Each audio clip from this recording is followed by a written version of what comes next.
नमस्कार, मैं रविश कुमार। आप देख रहे हैं देश की बात 6 से 7। ट्विटर पर आए दिन किसी न किसी भर्ती परीक्षा के छात्र ट्रेंड कराते रहते हैं कि 2 या 3 साल हो गए, उनकी परीक्षा के रिजल्ट कब निकलेगा, और जिनके रिजल्ट आ चुके हैं वो भी 2 साल से ट्रेंड करा रहे हैं कि उनकी ज्वाइनिंग कब होगी। स्टाफ सिलेक्शन कमीशन से लेकर रेलवे की परीक्षा के छात्र आए दिन लिखते रहते हैं यहाँ वहाँ। सहायक लोको पायलट की अभी तक बहाली पूरी नहीं हुई है। 2019 में बड़ा हंगामा था इसका। करीब करीब 2 साल होने जा रहे हैं। सरकार को पता है कि छात्र बेचैन हैं, नाराज हैं। इस पर कोई ठोस जवाब नहीं आता कि कब रिजल्ट निकलेगा, कब ज्वाइनिंग होगी, मगर इसकी जगह एक नई घोषणा कर दी जाती है। नई घोषणा का मकसद अपनी जगह ठीक हो सकता है, लेकिन स्टाफ सिलेक्शन कमीशन की लेट लतीफ़ी को लेकर 2018 के वर्ष में एसएससी मुख्यालय के बाहर कितना बड़ा आंदोलन हुआ था, तब क्यों नहीं ख्याल आया। उसके 2 साल बाद केंद्र सरकार ने फैसला किया है कि नेशनल रिक्रूटिंग एजेंसी बनाई जाएगी। स्टाफ सिलेक्शन कमीशन भी राष्ट्रीय संस्था थी जिसका काम था समय पर परीक्षा कराना और रिजल्ट निकालना। वो काम वो संस्था क्यों नहीं कर सकती थी। इस नई संस्था के ऐलान से क्या बदलने वाला है, सुनिए मंत्री जी को। नौकरी के लिए जो युवा होते हैं उनको बहुत परीक्षाएं देनी पड़ती है और उनको लगभग 20 रिक्रूटमेंट एजेंसीज है। तो कोई 4-5 में अगर परीक्षाएं देता है तो उतनी परीक्षा, उतनी जगह जाना, ये सब समाप्त करने के लिए एक ऐतिहासिक फैसले में नेशनल रिक्रूटमेंट एजेंसी, राष्ट्रीय भर्ती संस्था, ये परीक्षा लेने वाली कॉमन एलिजिबिलिटी टेस्ट ये लेगी और इसका करोड़ों छात्रों को लाभ मिलेगा। छात्रों को यानी युवाओं को लाभ मिलेगा जो नौकरी के लिए आवेदन करते हैं।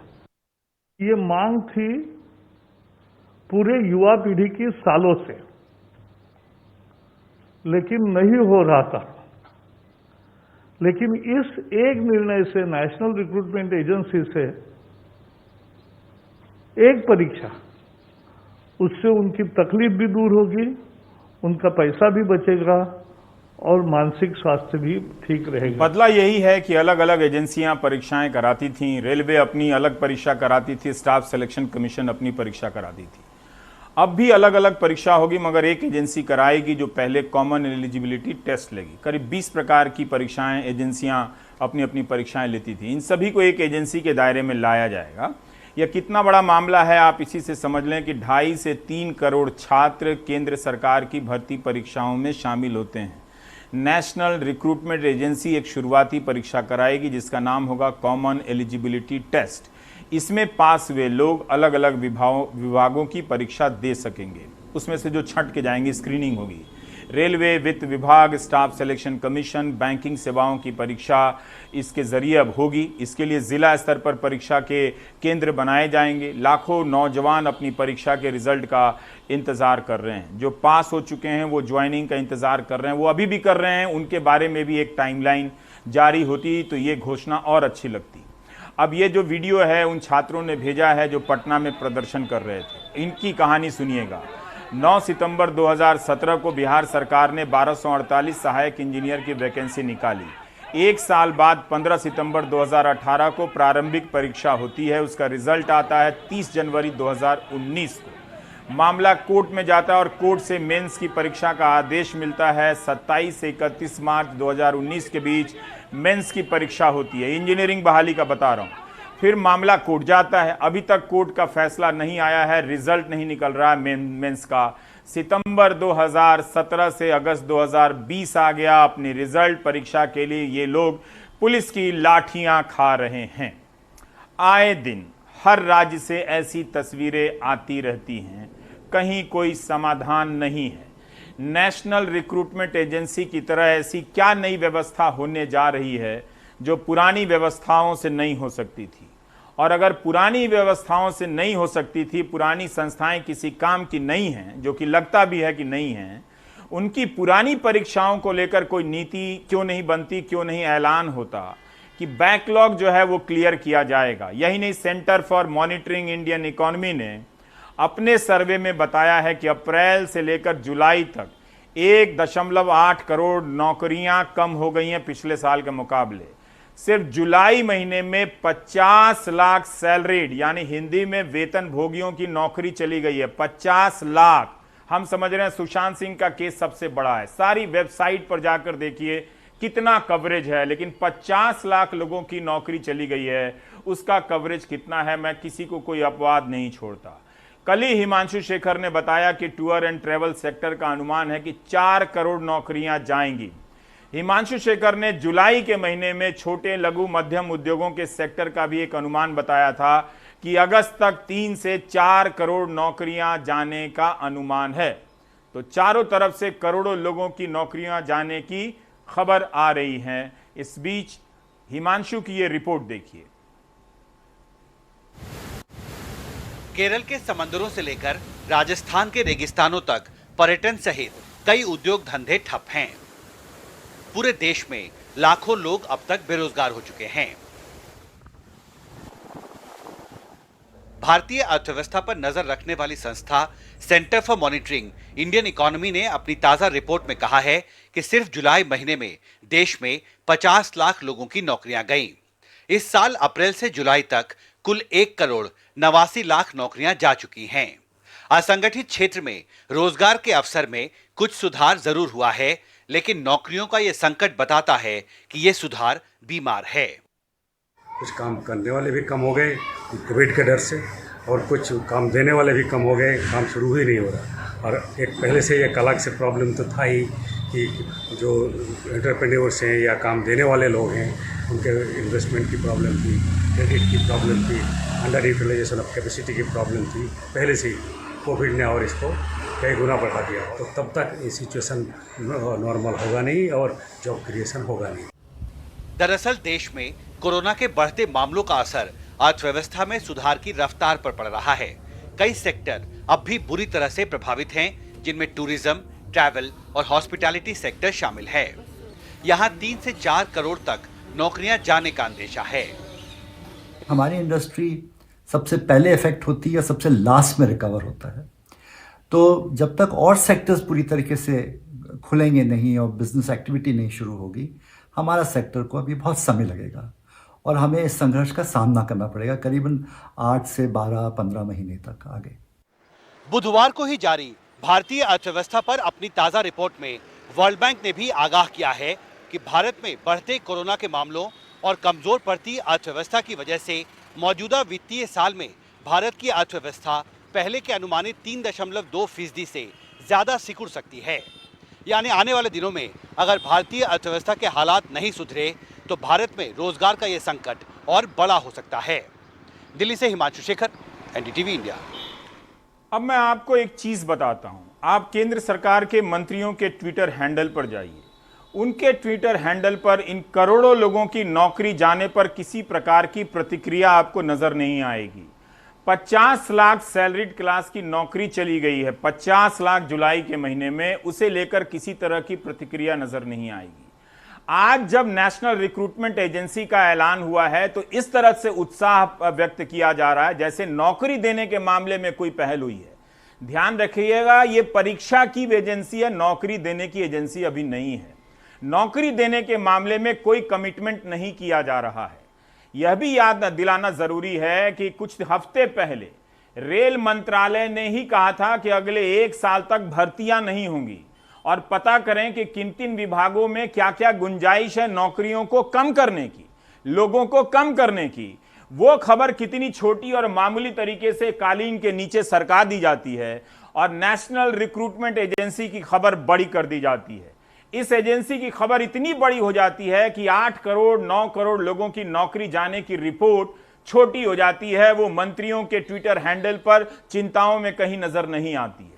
ये काम मेरा बताना है, आप ठीक करते हैं नहीं समझकर। मैं आगे बढ़ता हूं। कमाल खान की एक स्टोरी है कि मध्य प्रदेश गुरुग्राम से मध्य प्रदेश एक बस जा रही थी। रास्ते में ये बस, जिसमें 34 यात्री सवार थे, आगरा के पास अगवा कर ली गई और मिली तो इटावा में है, लेकिन सोचिए पुलिस के होश उड़ गए कि 34 यात्रियों से भरी एक बस अगवा की जा चुकी है। आगरा के दक्षिण बाईपास से जब ये बस गुजर रही थी तो वहां 2 गाड़ियों में सवार लोगों ने बस को रोककर मुसाफिरों समेत उसे अगवा कर लिया। ड्राइवर कंडक्टर के वजह पूछने पे उन्होंने बताया कि वे बस के फाइनेंसर हैं, बस मालिक लोन की किस्तें नहीं दे रहा है। वो हमें जो ले गए वो 4 लोग। किस में सवार थे वो? वो एक गाड़ी थी ना। क्या हथियार थे उनके पास? हथियार थे? हथियार हमें नहीं दिखे। मुँह खुले थे, बंद थे? मास्क लगाई थी, मास्क तो सब लगाए। क्या कह रहे थे आपस में, क्या बातें कर रहे थे? आपस में ये कह रहे थे कि हम फाइनेंस वाले हैं, 8 किस्त हमारी बाकी है इस गाड़ी की, और फ़ोन लगाते हैं तो सेठ देता, फ़ोन नहीं उठाता, कहीं किसी को पड़ा देता, कहीं किसी को पड़ा देता। इस बस में सवार मुसाफिर दूसरी बस से जब छतरपुर पहुंचे तो पुलिस ने उनसे पूछताछ की। उन्होंने बताया कि बस अगवा करने वालों ने आगे जाकर सारे मुसाफिरों को दूसरी बस में बिठा दिया, जिससे वे झांसी और वहां से छतरपुर आए हैं। 3:20 पे वहाँ से मैं गाड़ी बस से निकला हूँ। वहाँ पे टिकट लिया मैंने 1000 रुपये का, वहाँ से गुड़गांव से छतरपुर के लिए। और वहाँ से निकला और मैं आगरा पहुँचा, और आगरा पहुँचने वहाँ में बस चेंज हुआ हमारा, और मैं दूसरी बस में बैठाया गया। काफ़ी देर बाद पता चला कि अगवा बस इटावा के लखेरे कुआं इलाके में एक ढाबे पे लावारिस हालत में खड़ी है। इसके मालिक ग्वालियर के ट्रांसपोर्टर अशोक अरोड़ा हैं, जिनका कल निधन हो गया। पुलिस ने बस अगवा करने वाले की सीसीटीवी फुटेज उनके बेटे को दिखाई तो उन्होंने बताया कि अगवा करने वाला इटावा आरटीओ का दलाल प्रदीप गुप्ता है। प्रदीप गुप्ता और इटावा आरटीओ के 2 और एआरटीओ 2018 में भ्रष्टाचार में जेल गए थे। तब प्रदीप के घर से 28.5 लाख रुपए नकद, 10 किलो चांदी और 2 किलो सोना मिला था। ड्राइवर क्लीनर की पूछताछ में उसने बताया कि 4 लोग जैलो यानी एक्सयूवी गाड़ी में 4 लोगों ने इनको अपने साथ रखा था, और एक व्यक्ति जो है वो बस को चलाकर ले गया है। तो अभी तक कुल मिला के जो जानकारी मिल रही है उसके हिसाब से ये 5 लोग हैं, लेकिन जैसे ही इस पूरी घटना का अनावरण और संलिप्त लोगों की गिरफ्तारी होंगे उसमें सभी लोगों के जो है इन्वॉल्वमेंट का पता चलेगा। यह सब क्यों हुआ इसकी जांच होती रहेगी, लेकिन ये तो साफ है कि यह सरेआम गाड़ी का अपहरण है, गुंडई है।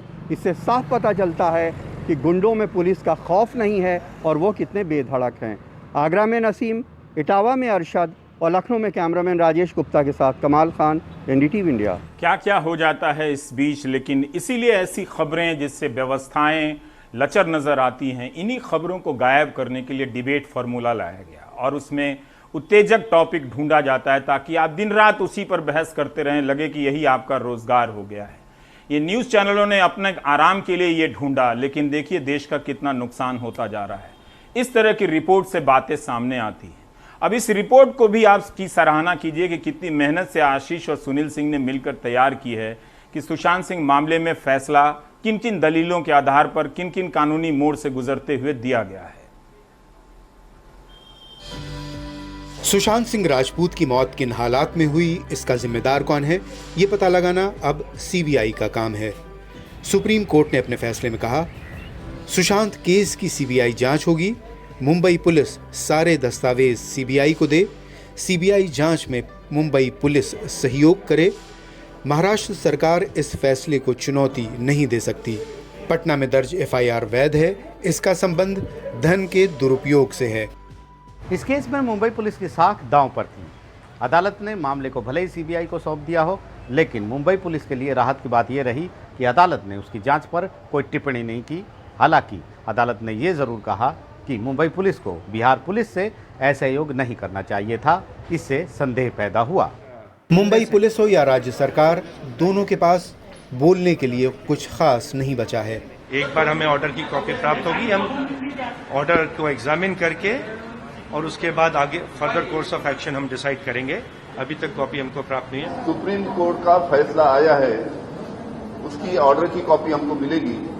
उसकी ऑर्डर की कॉपी मिलने के बाद में हम उसके बारे में आपको प्रतिक्रिया देंगे। जबकि महाराष्ट्र बीजेपी और बिहार सरकार इसे इंसाफ की जीत की तरह देख रही हैं। जिस प्रकार से इस केस का हैंडलिंग महाराष्ट्र में हुआ है, मुझे लगता है महाराष्ट्र सरकार ने इस पर आत्मचिंतन करना चाहिए हम ये अपेक्षा करते हैं कि सीबीआई जल्द से जल्द इसमें इन्वेस्टिगेशन करेगी। माननीय सर्वोच्च न्यायालय के फैसले के बाद ये साबित हो गया कि अब सीबीआई और जो सीबीआई ही बेहतर ढंग से जांच कर सकती है, और जब हो गया निर्णय तो हम लोगों को तो पूरा भरोसा है कि सीबीआई यथाशीघ्र जरूर न्याय दिलाएगी। लेकिन राज्य के उप मुख्यमंत्री अजित पवार के बेटे पार्थ पवार ने सत्यमेव जयते का ट्वीट कर सबको हैरान कर दिया। सुशांत का परिवार इस फैसले को न्याय की तरफ पहला कदम बता रहा है, तो रिया चक्रवर्ती ने भी कहा है कि जांच कोई भी एजेंसी करे, सच तो सच ही रहेगा। सुशांत सिंह राजपूत केस में सच की तह तक जाने और पीड़ित परिवार को न्याय दिलाने की जिम्मेदारी अब सीबीआई के कंधे पर आ गई है। लेकिन जनभावना के दबाव में आकर किसी निर्दोष की बलि न चढ़ जाए, सीबीआई को यह भी देखना होगा।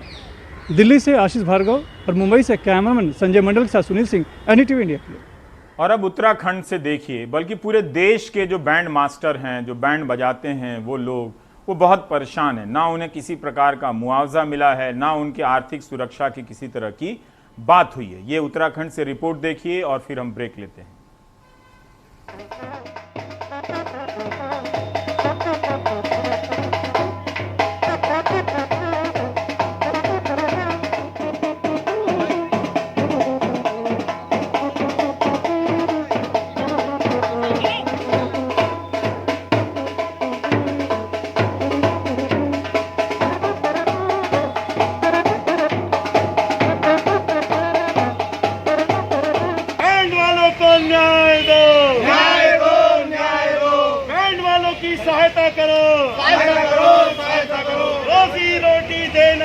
जो वो सरकार निकम्मी है, रोजी रोटी दे न सके जो वो सरकार 20 लाख करोड़ कहाँ गए, 20 लाख करोड़।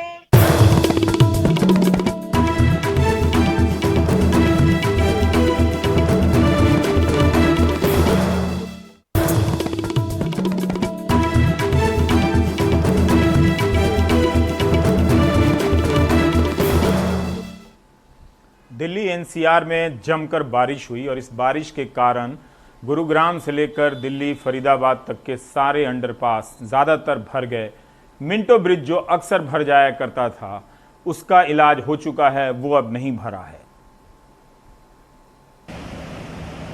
पहली तस्वीर राजधानी दिल्ली की, दूसरी तस्वीर मिलेनियम शहर गुरुग्राम की और तीसरी तस्वीर स्मार्ट सिटी गाजियाबाद की। गुरुग्राम का बुरा हाल दिखा। चमचमाती बहुमंजिला इमारतें देखती रहीं, उनके सामने की सड़कें और अंडरपास पानी में डूब गए। सुभाष चौक और सिग्नेचर टावर के चौराहे तालाब में तब्दील हो गए। अगर आपको देखकर ये तस्वीरें लग रहा है कि हम किसी नदी या नाले में खड़े हैं, तो आप बिल्कुल गलत हैं। ये देश की राजधानी से सटे गुड़गांव की तस्वीर है, जिसे साइबर सिटी कहते हैं। लोग घंटों ट्रैफिक जैम में फंसे रहे। कोई दफ्तर के लिए लेट हुआ तो किसी की फ्लाइट छूटने से बची। 2.5 घंटे से फंसा हुआ यहीं पे। 2.5 घंटे? 1.5 घंटा हो गया, 2.5 घंटे में निकले हुए और 1.5 घंटे से यहीं पे फंसा हुआ। ऑफिस जा रहे हैं? साइबर सिटी में ऑफिस जाना है। हाँ जी। अच्छा। आधा दिन निकल गया। आधा दिन निकल गया। यहाँ पर साहब हमको पौना घंटा हो गया। पौन घंटा हो गया यहाँ पर, और पीछे 1.5 घंटा। 1.5 घंटा? हाँ जी। लगभग 2.5 घंटे से यहीं फंसे। 2.5 घंटे से फंसे सर। यूटर्न नहीं ले पा रहे? नहीं ले पा रहे सर। कहीं कहीं तो यहाँ तक भी पानी है, बोनट तक भी, अंदर बोनट तक भी। कहाँ पर? बारिश गुड़गांव में बहुत बारिश है। परेशान है पब्लिक बहुत ज्यादा। गुरुग्राम से हम राजधानी दिल्ली चलते हैं। दिल्ली का सबसे पुराना सदर बाजार बारिश के पानी में डूबा हुआ दिखा। देश की राजधानी में जो मेन सड़कें हैं, उनकी आप देखिए, उन कारों को जाते हुए किस तरह से पानी भरा हुआ है। पूरी जो एक तरफ है रोड की, उसमें पूरी तरह से पानी भरा हुआ है। जितने भी व्हीकल्स हैं वो दूसरी तरफ से जा रहे हैं धीरे धीरे। ट्रैफिक जैम्स की स्थिति बनी हुई है लगातार। उससे भी ज्यादा खतरनाक बात, मैन होल्स जो हैं वो खुले हुए हैं। पीडब्ल्यूडी ने अपने कर्मचारियों को इस तरह से यहाँ पर तैनात किया हुआ है। इन्होंने मुझे बताया कि पिछले 2 घंटे से यहाँ पर खड़े हुए हैं इस तरह बारिश में बिना छाते के, और हर आने वाले व्हीकल को ये अलर्ट कर रहे हैं कि यहाँ से ना गुजरे। गड्ढे में गिर जाने के चांसेस हैं, एक्सीडेंट के चांसेस हैं। हर एक व्हीकल को ये लगातार अलर्ट कर रहे हैं। दक्षिणी दिल्ली के पुल प्रहलादपुर के अंडरपास में पानी भरने से बस फंस गई। बस स्टॉप पानी में डूब गया और रास्ता बंद करके पुलिस को तैनात करना पड़ा।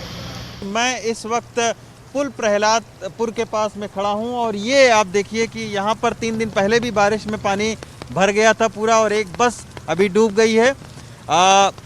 2 दिन पहले जब यहाँ पर पानी भरा था तो एक हादसा होने से भी बचा था और लोग बैलगाड़ी के ज़रिए जो है वो इसको क्रॉस कर रहे थे, तो उसमें एक हादसा होते हुए बाल लोग बच गए थे।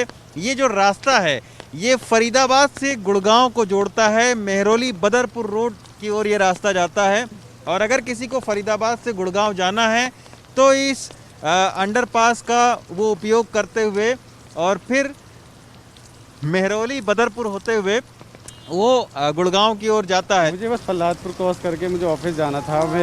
मैं 10 बजे की टाइमिंग थी, जब से मैं 1-2 घंटे से इंतज़ार कर रहा हूँ यहाँ पे कि ये थोड़ा पानी कम हो या बारिश बंद हो, लेकिन इसका तो मुझे लग नहीं रहा कि जा पाऊँगा। साकेत में दीवार गिरने से दर्जन भर से ज्यादा कारें दब गईं।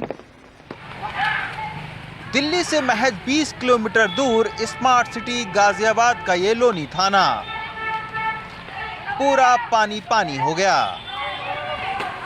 जबकि गाजियाबाद का मुख्य अंडरपास बुधवार को स्विमिंग पूल में तब्दील हो गया। यहां भी अंडरपास बंद करना पड़ा।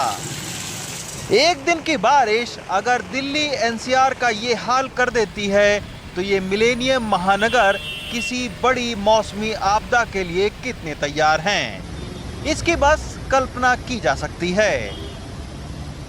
गुड़गांव से सौरभ शुक्ला के साथ रवीश रंजन शुक्ला, एनडीटीवी इंडिया। अच्छा, वो स्मार्ट सिटी का क्या हुआ उस पर तो बात नहीं करनी है ना। हाँ, ज़्यादा नेगेटिव नहीं होना है। स्मार्ट सिटी के बारे में बिल्कुल बात नहीं करनी है।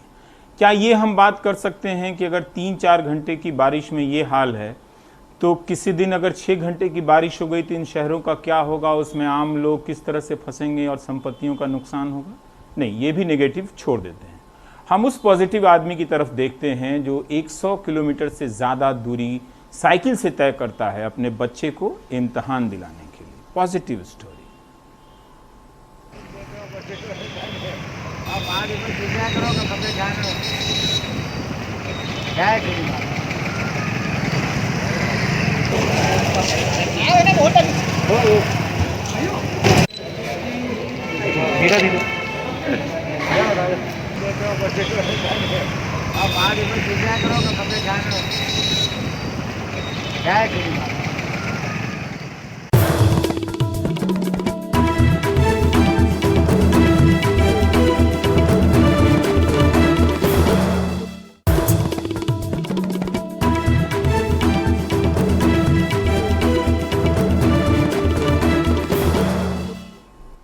कोविड के कारण देश भर में अंग प्रत्यारोपण रुक गया होगा। मुंबई से ही पूजा की रिपोर्ट है कि मार्च से लेकर जुलाई के बीच 70% की कमी आई होगी। हम नहीं जानते कि उन मरीजों का क्या हुआ होगा। कोरोना काल में अंगदान का जरूरी काम जैसे ठहर गया है। महाराष्ट्र में मार्च से जुलाई के बीच अंगदान करीब 70% कम हुआ है। महाराष्ट्र कोविड टास्क फोर्स के सदस्य और फोर्टिस अस्पताल के critical care director doctor Rahul Pandit इसकी 3 वजह बता रहे हैं। एक तो कारण ये है कि कई सारे अस्पताल जो है वो कोविड हॉस्पिटल बन गए हैं और उनमें नॉन कोविड वर्क बहुत कम हो रहा है। दूसरा ये है, जो कि अच्छी बात है, कि रास्ते पे ज़्यादा भीड़ नहीं थी तो इसलिए एक्सीडेंट्स के हमारे जो रेट है वो काफ़ी कम हुए हैं। लोकल क्लिनिक बंद थे, इस वजह से हेड इंजरी के पेशेंट बहुत कम हैं, जो कि सामान्य स्वास्थ्य के लिए बहुत अच्छी बात है। तीसरी बात यह है कि जो कोई स्ट्रोक के पेशेंट होते हैं जिनमें कि हम ब्रेन डेथ या डायग्नोसिस पॉसिबिलिटी थी, अब कई सारे स्ट्रोक के पेशेंट जो है वो कोविड की वजह से हो रहे हैं, तो स्वाभाविक है कि उन पेशेंट्स को हम लोग ब्रेन डेथ या ऑर्गन डोनर के लिए डिक्लेयर नहीं कर सकते हैं। तो ये 2-4 कारण हैं जिस वजह से कि ब्रेन डेथ डिक्लेरेशन कम हुए हैं और ऑर्गन डोनेशन में करीब 65 से 70% तक की कमी आई है। इसका सीधा असर उन लोगों पर दिख रहा है जो अंगदान की राह देख रहे हैं। फिलहाल महाराष्ट्र में अभी 5,729 लोगों को किडनी की जरूरत है, 1,112 लोगों को लीवर चाहिए, 71 लोगों का दिल बदला जाना है और 17 लोगों को फेफड़ों की जरूरत है। बताया जा रहा है कि मुंबई में अंग प्रत्यारोपण यानी ऑर्गन ट्रांसप्लांट के लिए रजिस्टर्ड 38 अस्पतालों में से ज्यादातर ने महामारी के दौरान सर्जरी करने से इनकार कर दिया है। किडनी फेलियर मरीजों के पास डायलिसिस का विकल्प है, लेकिन जो मरीज लिवर, हार्ट और लंग के इंतजार में हैं, उनके पास विकल्प नहीं है। ऐसे मरीजों के लिए अंगदान ही जीवन दान है। अंगदान करने के लिए ज्यादा से ज्यादा लोग आगे आए, इसलिए कोरोना के कहर के बावजूद the federation of obstetrics and gynaecological societies of India ये ऑनलाइन मुहिम शुरू कर रही है। स्वास्थ्य मंत्री भी इससे जुड़े और फिल्मी चेहरे भी। हाय गाइस, तो जिनील और मैंने इस बारे में बहुत बार सोचा, बहुत बार डिस्कस भी किया, पर अनफॉर्चुनेटली अब तक कह नहीं पाए। दोनों ने एक प्लेज लिया है, we have decided to donate our organs. Are confident that there will be हमें विश्वास है साल के अंत तक इस मुहिम से 20,000 लोग जुड़ेंगे। ये बताने में मुझे खुशी मिल रही है कि इस लॉकडाउन में भी कोविड के डर के बीच में भी युवाओं की अच्छी प्रतिक्रिया मिल रही है, अच्छी जागरूकता है। इसको लेकर भारत के बाहर से भी लोग इससे जुड़ रहे हैं। लेकिन संकट उन लोगों का है जिनके तत्काल अंग प्रत्यारोपण की जरूरत है। अंगदान में आई कमी और अंगदान की सर्जरी ना हो पाने की वजह से बहुत सारे लोगों की जान खतरे में है। मुंबई से पूजा भारद्वाज की रिपोर्ट, एनडीटीवी इंडिया के लिए। कोरोना से जो लोग ठीक हुए हैं, क्या वो पूरी तरह से ठीक हो पाते हैं? उनकी शिकायतें अब धीरे धीरे उभर कर सामने आने लगी है और मुझे लगता है कि दिल्ली सरकार पहली सरकार होगी जिसने पोस्ट कोविड क्लिनिक की स्थापना की है। इसका मतलब यह है कि उसे भी दिख रहा है कि जो पूरी तरह से रिकवर होते हैं उन्हें कई तरह की बीमारियां होने लगती है। ये इसकी पहली स्वीकृति भी है। कोरोना काल में आपने कोविड हॉस्पिटल सुना होगा, कोविड केयर सेंटर सुना होगा, कोविड हेल्थ सेंटर सुना होगा, लेकिन ये सब उन लोगों के लिए होता है जिनको कोरोना हो जाता है। लेकिन अब पहली बार ये पोस्ट कोविड क्लिनिक खुल रहा है। ये उन लोगों के लिए है जो कोरोना से ठीक हो चुके होते हैं। तो मैं इस वक्त हूँ उत्तर पूर्वी दिल्ली के Rajiv Gandhi super speciality hospital में और दिल्ली सरकार का ये अस्पताल है और यहीं पर दिल्ली का पहला या फिर यूं कहें कि पूरे देश का पहला पोस्ट कोविड क्लिनिक जो है वो खुलने जा रहा है। पोस्ट कोविड क्लिनिक क्या उद्देश्य है? पोस्ट कोविड क्लिनिक का जो मेन उद्देश्य है कि कुछ एक हमारे पेशेंट हमें देखा है कुछ दिन के अंदर एक कॉमन सी कंप्लेन वो हमको आके बताते हैं। हाँ। ख़ास तौर पर एक तो ये है कि वो उनको सांस लेने में दिक्कत है या ज़्यादा थकावट है या लोनलीनेस है। हाँ। तो वो उनको अलग अलग तरीके से और लेटली बहुत ज़्यादा कॉमनली ये देखा जा रहा है कि इस तरह की प्रॉब्लम बताने लगे हैं पेशेंट। ठीक होने के बाद जब वो घर चले जाते हैं तब? हाँ, पोस्ट कोविड का मतलब यही मानने कि 15 दिन के डिस्चार्ज करने के बाद अगर कोई पेशेंट कंप्लेन करता है तो वो उसको हम इस कैटेगरी में रखेंगे। अच्छा। कि पोस्ट कोविड क्लिनिक में वो अटेंड कर पाएँ।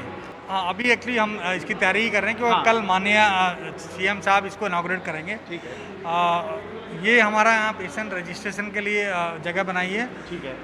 तो मरीज़ जो है आएंगे, यहाँ आने के बाद जो है ना एक बैटरी ऑफ टेस्ट जो है उनको ब्लड के टेस्ट है या जो एक्सरे है, सीटी स्कैन है। अच्छा। या ईसीजी है, वो सभी प्रकार के जो टेस्ट है वो यहाँ हम कोशिश करेंगे कि यहीं पर हों। यहाँ पर फिर मरीज़ को योगा इंस्ट्रक्टर के पास जाएगा। अच्छा। और वो उनको कुछ योगा की एक्सरसाइज बता पाएंगे। लेटली पिछले 15-20 दिन से फ्रीक्वेंटली ये कंप्लेन लोगों की आने लगे हैं, कंसर्न आने लगे हैं। अच्छा। तो इसलिए हमें लगा और माननीय मंत्री जी से जब मुलाकात की तो उनका भी ये मानना था कि कोई एक जगह होनी चाहिए जहाँ पर जो कोविड के ठीक होने के बाद मरीज़ आकर अपना जांच करा पाएँ और अगर ज़रूरत पड़े तो उसी हिसाब से इलाज करा पाएँ। उसी वक्त से हमने अपने प्रांगण को इस तरह से सेग्रीगेट किया हुआ है कि कोविड एरिया बिल्कुल अलग से मार्क किया हुआ है। अच्छा। Covid hospital Rajiv Gandhi super speciality hospital ज़रूर है, लेकिन ये जहाँ पर पोस्ट कोविड क्लिनिक खोला गया है यहाँ पर संक्रमण का खतरा नहीं है, क्योंकि ये इलाका जो है ये मेन बिल्डिंग जहाँ पर कोरोना पेशेंट का इलाज होता है उससे बिल्कुल अलग है। दिल्ली के Rajiv Gandhi super speciality hospital से मैं शरद शर्मा, एनडीटीवी इंडिया।